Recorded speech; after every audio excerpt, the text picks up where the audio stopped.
नमस्कार दोस्तों, स्वागत है आपका हमारे चैनल। दोस्तों, लोकसभा चुनाव 2024 के 5वें चरण में वोटिंग हो चुकी है।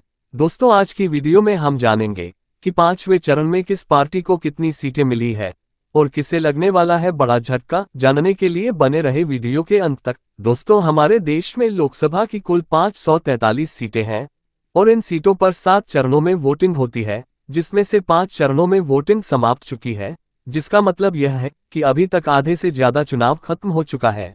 अब चुनाव अपने अंतिम दौर में है, जिसमें मात्र 2 ही चरणों में वोटिंग होना शेष रह गई है। दोस्तों, इन 5 चरणों में ही पता चल जाएगा कि इस बार किसकी बनेगी सरकार और कौन होगा हमारा अगला प्रधानमंत्री। दोस्तों, आपको क्या लगता है कि इस बार प्रधानमंत्री कौन बनेगा? क्या वह नरेंद्र मोदी होंगे या फिर राहुल गांधी? कमेंट बॉक्स में अवश्य बताएं। तो चलिए दोस्तों, 5वें चरण के ओपिनियन पोल के जरिए जानेंगे कि किसकी बनने जा रही है सरकार। दोस्तों, वीडियो शुरू करने से पहले आपसे विनती है कि यदि आप चैनल पर नए हैं तो चैनल को सब्सक्राइब करना बिल्कुल भी ना भूलें और यदि वीडियो पसंद आए तो वीडियो को एक लाइक अवश्य करें।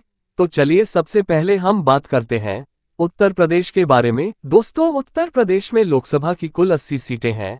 ऐसा माना जाता है कि जो भी पार्टी उत्तर प्रदेश में बढ़त बना लेती है तो अक्सर केंद्र में उसी की सरकार बनती है। इस बार उत्तर प्रदेश में बीजेपी पार्टी के खाते में 42 सीटें आ रही है, तो वहीं दूसरी ओर इंडिया गठबंधन के खाते में 38 सीटें जाती हुई नजर आ रही हैं।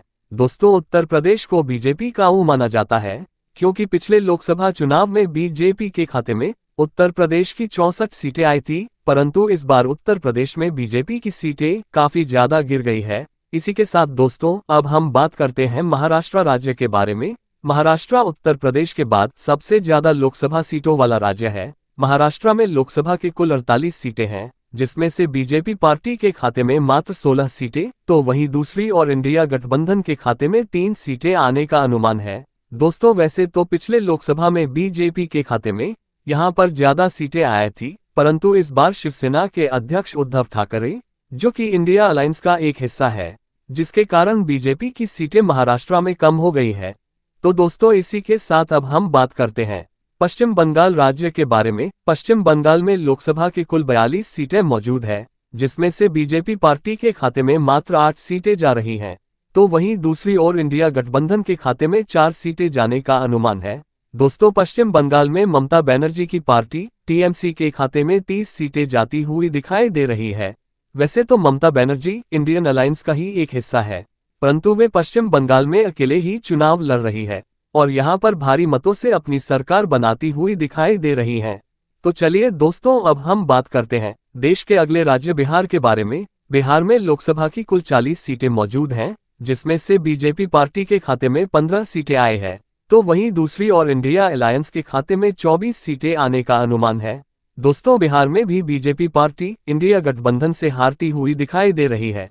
तो चलिए दोस्तों, इसी के साथ अब हम बात करते हैं तमिलनाडु राज्य के बारे में। तमिलनाडु में लोकसभा के कुल 39 सीटें मौजूद हैं, जिसमें से इंडिया गठबंधन के खाते में 38 सीटें जाती हुई दिखाई दे रही है, तो वहीं दूसरी और बीजेपी गठबंधन एनडीए अपना खाता तक नहीं खोल पाए हैं। तमिलनाडु में बीजेपी पार्टी के खाते में एक भी सीट नहीं आई है। तो चलिए दोस्तों, इसी के साथ अब हम बात करते हैं मध्य प्रदेश राज्य के बारे में। मध्य प्रदेश में लोकसभा की कुल 29 सीटें मौजूद हैं, जिसमें से बीजेपी पार्टी के खाते में 16 सीटें, तो वहीं दूसरी इंडिया गठबंधन के खाते में 13 सीटें जाती हुई दिखाई दे रही है। दोस्तों, पिछले लोकसभा चुनाव के मुकाबले मध्य प्रदेश में भी बीजेपी की सीटें काफी कम हुई है। दोस्तों, अभी तक के ओपिनियन पोल को देखकर तो ऐसा लग रहा है कि इस बार शायद ही भाजपा अपनी सरकार बना पाए और शायद ही नरेंद्र मोदी प्रधानमंत्री बन पाए, क्योंकि हर एक राज्य में बीजेपी की सीटें गिरती हुए नजर आ रही है। तो चलिए दोस्तों, इसी के साथ अब हम बात करते हैं कर्नाटक राज्य के बारे में। कर्नाटक में लोकसभा की कुल 28 सीटें मौजूद हैं, जिसमें से 14 सीटें बीजेपी गठबंधन एनडीए के खाते में, तो वही 14 ही सीटें इंडिया गठबंधन के खाते में जाती हुई दिखाई दे रही है। दोस्तों, इसी के साथ अब बात करते हैं गुजरात राज्य के बारे में। गुजरात में लोकसभा की कुल 26 सीटें मौजूद है, जिसमें से बीजेपी पार्टी के खाते में 18 सीटें जा रही है, तो वहीं दूसरी ओर 8 सीटें इंडियन गठबंधन के खाते में जाने का अनुमान है। दोस्तों, गुजरात को बीजेपी पार्टी का गढ़ माना जाता है। ऐसा माना जाता है कि गुजरात में बीजेपी पार्टी हराना असंभव है, क्योंकि प्रधानमंत्री नरेंद्र मोदी और अमित शाह दोनों ही गुजरात से आते हैं और ऊपर से नरेंद्र मोदी गुजरात के मुख्यमंत्री भी रह चुके हैं, जिसके चलते गुजरात में भाजपा हमेशा जीतती आई है। दोस्तों, इस बार भी भाजपा भारी मतों से गुजरात को अपने नाम कर रही है, परंतु दोस्तों इस बार गुजरात में बीजेपी की सीटें काफी नीचे गिर गई है, क्योंकि लोकसभा चुनाव 2019 में गुजरात में बीजेपी ने लगभग 24 सीटें अपने नाम की थी, तो वहीं इस चुनाव में बीजेपी के खाते में मात्र 18 ही सीटें आई है। तो चलिए दोस्तों, इसी के साथ अब हम बात करते हैं देश के अगले राज्य राजस्थान के बारे में। दोस्तों, राजस्थान में लोकसभा की कुल 25 सीटें मौजूद हैं, जिसमें से बीजेपी पार्टी के खाते में 15 सीटें तो वहीं इंडिया गठबंधन के खाते में 10 सीटें जाती हुई दिखाई दे रही है। दोस्तों, भले ही राजस्थान में बीजेपी पार्टी जीत गई हो, परंतु पिछले लोकसभा चुनाव के मुकाबले यहां पर भी बीजेपी पार्टी की सीटें काफी ज्यादा नीचे गिरी है। तो चलिए दोस्तों, इसी के साथ अब हम बात करते हैं आंध्र प्रदेश के बारे में। दोस्तों, आंध्र प्रदेश में लोकसभा की कुल 25 सीटें हैं, जिसमें से बीजेपी पार्टी के खाते में 8 सीटें तो वहीं दूसरी और इंडियन गठबंधन के खाते में मात्र 2 ही सीट जाने का अनुमान है। दोस्तों, आंध्र प्रदेश में सबसे ज्यादा 15 सीटें अन्य पार्टी के खाते में जाती हुई दिखाई दे रही है। तो चलिए दोस्तों, इसी के साथ अब हम बात करते हैं केरल राज्य के बारे में। केरल में लोकसभा की कुल 20 सीटें मौजूद है, जिसमें से इंडिया गठबंधन के खाते में 20 और सीटें जाती हुई नजर आ रही है, तो वहीं दूसरी और बीजेपी पार्टी के खाते में एक भी सीट नहीं आई है। केरल में बीजेपी पार्टी का खाता तक नहीं खुला है। तो चलिए दोस्तों, बात करते हैं उड़ीसा राज्य के ओपिनियन पोल के बारे में। दोस्तों, उड़ीसा में लोकसभा की कुल 21 सीटें मौजूद हैं, जिसमें से 2 सीटें बीजेपी पार्टी के खाते में तो वहीं दूसरी और 8 सीटें इंडिया गठबंधन के खाते में जाती हुई दिखाई दे रही है। उड़ीसा में अन्य पार्टी के खाते में 11 सीटें आने का अनुमान है। तो चलिए, इसी के साथ अब हम बात करते हैं तेलंगाना राज्य के बारे में।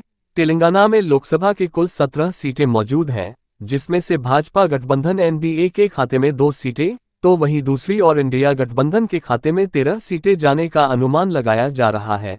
दोस्तों, तेलंगाना राज्य में भी बीजेपी पार्टी हारती हुई दिखाई दे रही है। तो चलिए, इसी तरह अब हम बात करते हैं देश के अगले राज्य झारखंड के ओपिनियन पोल के बारे में। दोस्तों, झारखंड में लोकसभा की कुल 14 सीट मौजूद है, जिसमें से भाजपा गठबंधन एनडीए के खाते में 2 सीटें तो वहीं दूसरी और इंडिया गठबंधन के खाते में 9 सीटें जाते हुई दिखाई दे रही हैं। दोस्तों, झारखंड में अन्य पार्टी के खाते में 2 सीटें आने का अनुमान लगाया जा रहा है। तो चलिए, इसी के साथ अब बात करते हैं असम राज्य के ओपिनियन पोल के बारे में। असम में लोकसभा की कुल 14 सीटें हैं, जिसमें से भाजपा गठबंधन एनडीए के खाते में 8 सीटें तो वहीं दूसरी और इंडिया गठबंधन के खाते में 4 सीटें जाती हुई दिखाई दे रही है। तो चलिए, इसी के साथ अब हम बात करते हैं पंजाब राज्य के ओपिनियन पोल के बारे में। दोस्तों, पंजाब में लोकसभा की कुल 13 सीटें मौजूद है, जिसमें से 9 सीटें इंडिया गठबंधन के खाते में तो वहीं दूसरी और 4 सीटें अन्य पार्टी के खाते में जाते हुई दिखाई दे रही है। दोस्तों, पंजाब राज्य में बीजेपी पार्टी का खाता तक नहीं खुला है। यहां पर बीजेपी पार्टी के खाते में एक भी सीट नहीं आई है।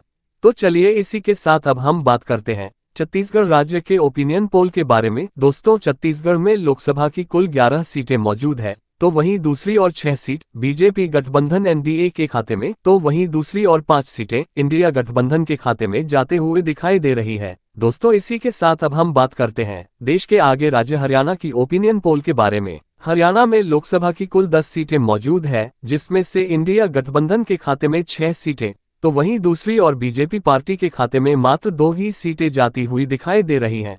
दोस्तों, हरियाणा को बीजेपी का गढ़ माना जाता था, क्योंकि पिछले लगातार 2 चुनावों में हरियाणा में बीजेपी के खाते में 10 और सीटें आई थी, परंतु इस बार हरियाणा में खिलाड़ियों के आंदोलन होने के कारण यहां पर बीजेपी की सिम काफी ज्यादा पीछे गिर चुकी है। तो चलिए, किसी की सीटें कम हो गई है। तो चलिए, अब हम बात करते हैं उत्तराखंड राज्य के ओपिनियन पोल के बारे में। दोस्तों, उत्तराखंड में लोकसभा के कुल 5 सीटें मौजूद हैं, जिसमें से 4 सीटें भाजपा गठबंधन इंडिया के खाते में तो वहीं दूसरी और मात्र एक ही सीट इंडिया गठबंधन के खाते में जाती हुई दिखाई दे रही है। तो दोस्तों, इसी के साथ अब हम बात करते हैं हिमाचल प्रदेश की ओपिनियन पोल के बारे में। दोस्तों, हिमाचल प्रदेश में लोकसभा की कुल 4 सीटें मौजूद हैं, इसमें से 2-2 सीट दोनों ही पार्टियों में बंटी हुई नजर आ रही है। तो चलिए, इसी के साथ अब हम बात करते हैं देश के अगले राज्य गोवा के बारे में। दोस्तों, गोवा में लोकसभा की कुल 2 ही सीटें मौजूद है, जिसमें से एक सीट दोनों पार्टी में बढ़ते ही नजर आ रही है। तो चलिए, अब हम बात करते हैं मेघालय राज्य के ओपिनियन पोल के बारे में। दोस्तों, मेघालय में लोकसभा की कुल 2 ही सीटें मौजूद है, जिसमें से एक सीट दोनों पार्टियों के खाते में जाती हुई नजर आ रही है। तो चलिए इसी के साथ हम बात करते हैं देश के अगले राज्य अरुणाचल प्रदेश के बारे में। दोस्तों, अरुणाचल प्रदेश में लोकसभा की कुल 2 सीटें मौजूद हैं, जिसमें से एक सीट बीजेपी गठबंधन एनडीए के खाते में, तो वहीं दूसरी और एक सीट इंडिया गठबंधन के खाते में जाते हुई दिखाई दे रही है। तो चलिए दोस्तों, इसी के साथ अब हम बात करते हैं त्रिपुरा राज्य के बारे में। दोस्तों, त्रिपुरा में लोकसभा की कुल 2 सीटें मौजूद है और यहाँ की दोनों ही सीटें भाजपा गठबंधन एनडीए के खाते में जाती हुई दिखाई दे रही है। तो चलिए इसी के साथ अब हम बात करते हैं मणिपुर राज्य के बारे में। दोस्तों, मणिपुर में लोकसभा की कुल 2 सीटें मौजूद है। यहाँ पर दोनों ही सीटें इंडिया गठबंधन के खाते में जाती हुई दिखाई दे रही है। दोस्तों, पिछले लोकसभा चुनाव में मणिपुर की दोनों सीटें भाजपा गठबंधन एनडीए के खाते में गई थी, परंतु इस बार मणिपुर में काफी हिंसा बढ़ गई थी, जिसके चलते मणिपुर की जनता ने यहां से पलायन कर लिया था और यही वह कारण है जिसकी वजह से इस चुनाव में बीजेपी के खाते में मणिपुर की एक भी सीटें नहीं आई है। तो चलिए इसी के साथ अब हम बात करते हैं मिजोरम महाराज के बारे में।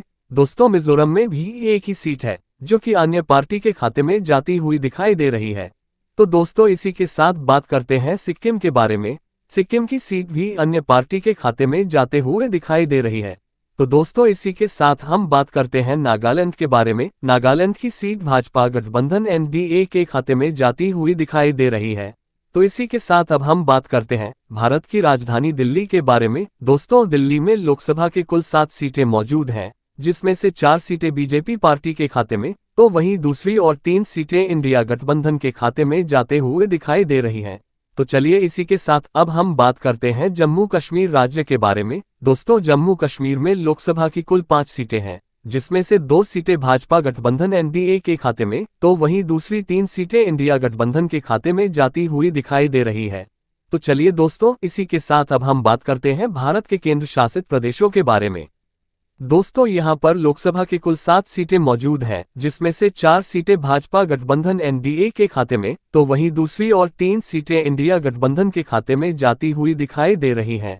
दोस्तों, हमने आपको लोकसभा की कुल 543 सीटों का ताज़ा ओपिनियन पोल बता दिया है, जिसमें से बीजेपी पार्टी खाते में 198 सीटें, तो वहीं दूसरी और इंडिया गठबंधन के खाते में 270 सीटें जाती हुई दिखाई दे रही है। अन्य के खाते में कुल 75 सीटें आने का अनुमान है। दोस्तों, अभी तक के ओपिनियन पोल को देखकर तो ऐसा लग रहा है कि इंडिया गठबंधन बड़ी आसानी से केंद्र में अपनी सरकार बना लेगी और अगले प्रधानमंत्री के रूप में राहुल गांधी चुने जाएंगे। दोस्तों, इसके बारे में आपका क्या कहना है, कमेंट में अवश्य बताएं।